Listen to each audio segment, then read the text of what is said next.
Hey everyone, how's it going today? Hope everyone's having a good one. It is a gorgeous day and it is a warm one. I've already got a little bit of sweat going and I haven't even started the installation that I'm going to be doing today. For anybody who's been following along my channel, you would have seen that I most recently attended the Wildwood NJ Jeep Invasion. And luckily, while I was at that event, I scored a really good deal on a rear bumper for my Jeep JL. So on today's video, what we will be doing is replacing the factory stock plastic bumper with the Rugged Ridge HD rear bumper for the Jeep JL. I have been looking at this bumper for quite some time. It is the perfect match to my front bumper, or at least I think it works really well together.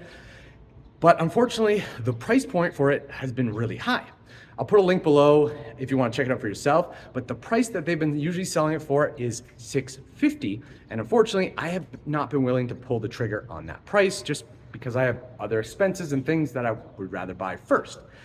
Well, when I was at the Wildwood Jeep Invasion, I actually came across the vendor, or Rugged Ridge was there, and they were selling their bumper for $250. So as soon as I saw that price, I knew I had to buy it and take it home with me. So I highly recommend, if anybody's looking for some really good prices on some parts, I highly recommend attending one of these Jeep Invasions or Jeep events, and you might come across a vendor who's selling something you want for a price that you've never seen before and it's well worth picking up. The installation for this video should be fairly straightforward, and I don't see any complications arising. The first thing we're going to do is remove the rear spare tire, and that's to gain access to the bumper. Once we've done that, the next part is going to be to disconnect all the wiring harnesses from the bumper for the sensors, the rear license plate light. And then there's 4 bolts that connect to the frame. We're going to undo those, and then 2 bolts that connect to the cross member. So we're going to just dive right into it and get that done, and then we'll jump into the next part of this installation.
So at this point, we have removed the stock bumper from the Jeep and we have disassembled it to pull out the wiring harness as well as the parking sensors.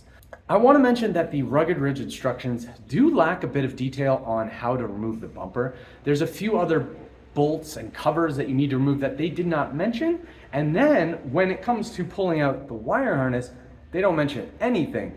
Basically, what you have to do is you have to go in and unscrew a bunch of 7mm screws and a few clips, white clips, and then you can access the wire harness and pull it off the bumper.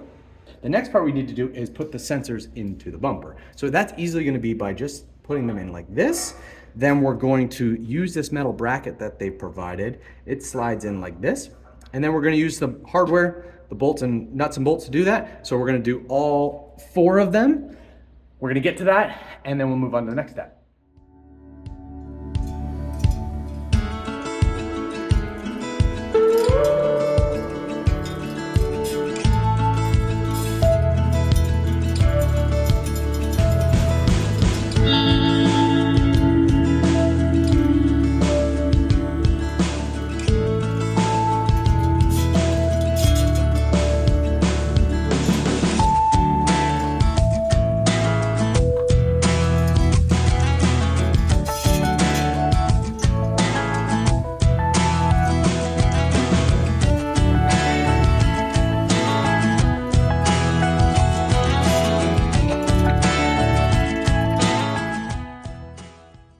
So now that we've got the sensors in place, the next part is to actually put the bumper on the Jeep. Before we do that, we need to place the nut cert for the passenger side frame rail. Basically on the frame rail, it's gonna go right in here like this. You're gonna place it right there. What that's gonna give us the ability is to run 2 bolts up through the bottom and 2 bolts through the side. Basically, we just need to do that on both sides.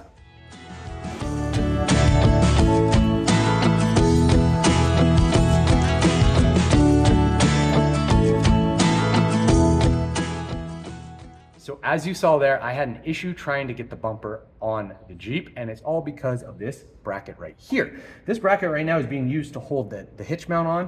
What I'm gonna need to do is remove this part here, reuse the bolts that came with the hitch, add some new bolts, and then we'll be able to put the bumper back on.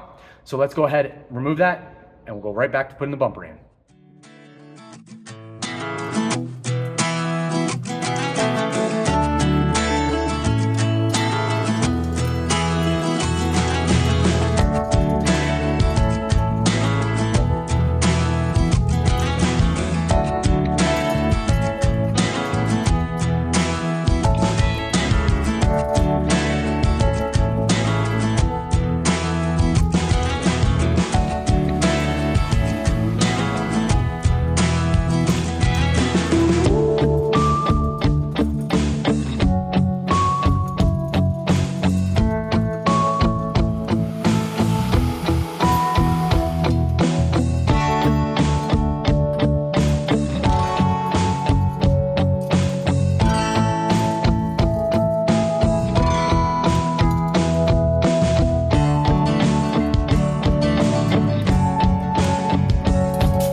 Okay, so you can see the bumper is installed and it looks amazing. Now we just need to do the final pieces to the puzzle, and that's basically installing the wiring harness for the parking sensors. So we're gonna go underneath, connect it all up, and then secure it in place. One more thing we're gonna do that's not part of the install is actually a finishing thing that I've seen other YouTubers do. And basically, when you remove the bumper, you had to remove the inner fender behind here. What we're gonna actually do is we're gonna put it back in. So it's gonna go in like this. And basically, it's gonna give me this nice view here that kind of covers up the gap that's there. I like this. I think it makes sense for the wheel well. One thing we do have to do is we need to go in here and trim the bracket right along here. So we're gonna do that, paint it up and install that. And then we're done. So let's finish that up and then we can wrap this video up.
So at this point, we've actually completed the installation of the rear bumper. I have to say, overall, I'm pretty impressed by the quality of this bumper. The steel is a nice heavy duty. The powder coating looks great. The features of this bumper are awesome. It has a nice clearance for the spare. It has two nice strong tow hooks on both sides of the bumper, which also have two different size shackle mount holes. So that's great to have. It also comes with two hijack lift mounting points, which are great to have when you're using a hijack lift. And if you, for some reason, do not have parking sensors on your vehicle, they actually comes with plastic caps that you can fill these holes with.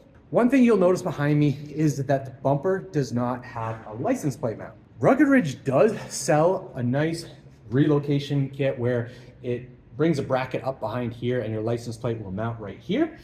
I thought that this bumper might come with that, but unfortunately it did not. But luckily for me, I was never actually planning on using that bracket if it did come with the kit, because what I'm going to be doing is actually installing a new TerraFlex product, which relocates my license plate from this area to the center of the spare. But we're not going to be installing that on this video. That's going to be a part 2 of this installation. So you have to stay tuned to see that video, to see me complete this installation, to see the end results of how this all turns out.